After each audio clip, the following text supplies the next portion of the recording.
Hey everyone, welcome back to the channel. Thanks for tuning in for another episode. I gotta tell you, I've had a lot of recent phone calls over the last several weeks where I've been talking with a bunch of other top level anglers. And generally, those calls all kind of go the same way. You start out with some small talk. How are things going? What are you up to? But it generally leads towards how's fishing? Where are you fishing? What are you catching them on?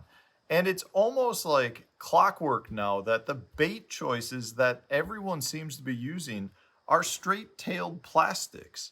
Something like this spunk shad by Hog Farmer. But the funny thing is, these conversations are generally about completely different lakes, completely different techniques, but the soft plastics that are being used are very, very similar. So I want to kind of address this, what I'm calling the straight-tailed soft plastic invasion or takeover of the fishing world, because it really seems to be the bait of choice for a lot of anglers throughout the entire country. And there's good reason for it. So that's what we're going to get into today. Before I do get into that, though, I want to point out, guys, that if you're looking for additional content from me, check out my members only page. We do additional monthly videos. We do a monthly live stream. You can have direct access to me. So if you're looking for more content from me, check out my members only page. Also, if you want to support the channel and you're looking to purchase tackle, I do have a Tackle Warehouse affiliate link. I'll put that in the video description for you as well. And every little bit I make from that comes right back into creating content for you guys out there to hopefully help everyone catch a few more fish. So it's funny because I just got off the phone with Miles Berghoff, who just got back from Alaska. I just got off the phone earlier today with Johnny Schultz. A lot of different anglers that I talk to on a regular basis are using straight-tailed soft plastic. So when I say straight-tailed, this is the Hog Farmer Spunk Shad. I'll show you the right side. The Jackal Rhythm Wag. So if you watch my channel, you know I talk about this guy a lot. I also talk about this, the Kitech Shad Impact. There's several different sizes of all of these. The Berkeley Power Bait Power Stinger. The Yamamoto Seiko.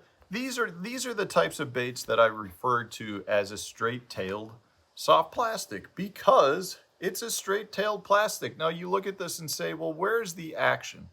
And there's really not that much action. It's not like any of these baits have kicker tails, have anything that create a bunch of water disturbance. But honestly, that's kind of where the appeal comes in.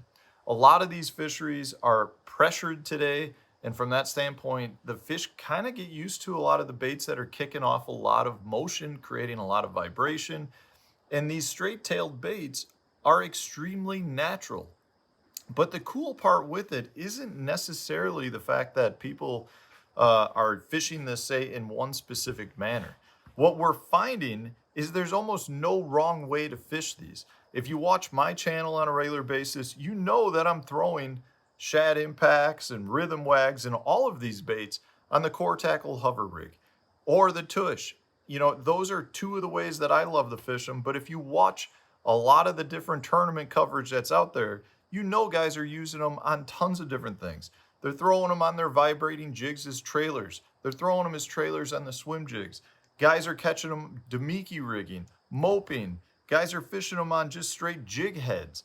I know guys that are fishing them on Carolina rigs. It almost seems like there's no wrong way to fish these, and it really just comes back down to the natural appearance and presentation. So instead of these baits giving off a lot of vibration and kick, it's all more about gliding and actual flow through the water, which in my opinion is really one of the better ways to create that reaction strike. So all of these baits, because they don't have the tails on it that would prevent or create that kicking motion, like say maybe a swim bait would, they dart much faster and more erratic through the water column. So when you twitch it, so no matter how you're fishing this, if you've got it on a hover rig, if you've got it on a ball head, if you've got it on a smeltinator, whatever your jig head of choice is to fish this, or let's say you've got it just on a Carolina rig, the point here is when you twitch your rod tip, this bait will do real quick side-to-side darting motions. It gives it an extremely lifelike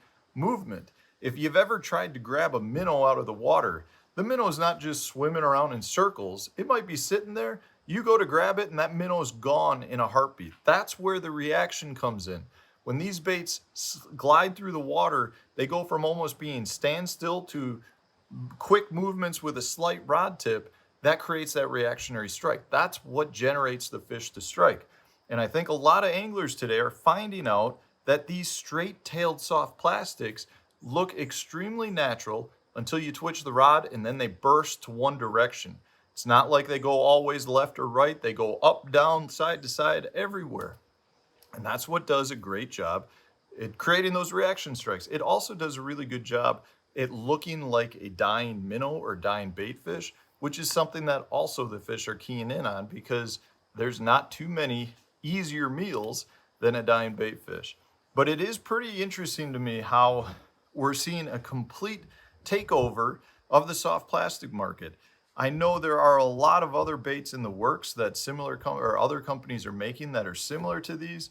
I think we're going to continue to see this trend really take off in the next coming years. You know, I think we've just touched the iceberg with it. When you look at a lot of these basic shapes, I think what we're going to start seeing is some additional shapes kind of made to glide in certain directions, maybe rise or fall in the water column.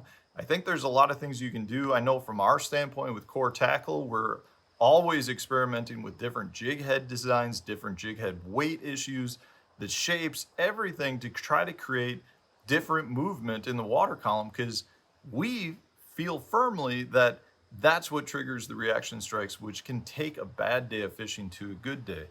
But if you haven't tried some of these straight-tailed soft plastics before, you might want to try to pick up some. I know they look kind of bland. I know they're not as cool as something that's got a ton of big appendages and different things hanging off of it. But the reality is these are some of the most lifelike baits that you can use, and they generate a ton of bites. Does not matter if you're fishing north, south, for smallmouth, for spotted bass, for largemouth, honestly, all game fish. If you want to pick up one of these in smaller sizes and go after crappie, you're going to catch them. If you want to go with bigger ones and chase toothy critters like northern and muskie, you're going to catch them. They catch everything, and that's because they truly are very, very lifelike.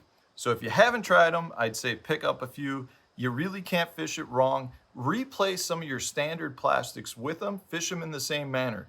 If you like to fish a Texas rig, try it on a Texas rig. If you like to fish Carolina rig, try that. Drop shot, try that. And I think you'll find that it will generate quite a bunch of bites for you, which is why we're seeing so many companies come out with it right now.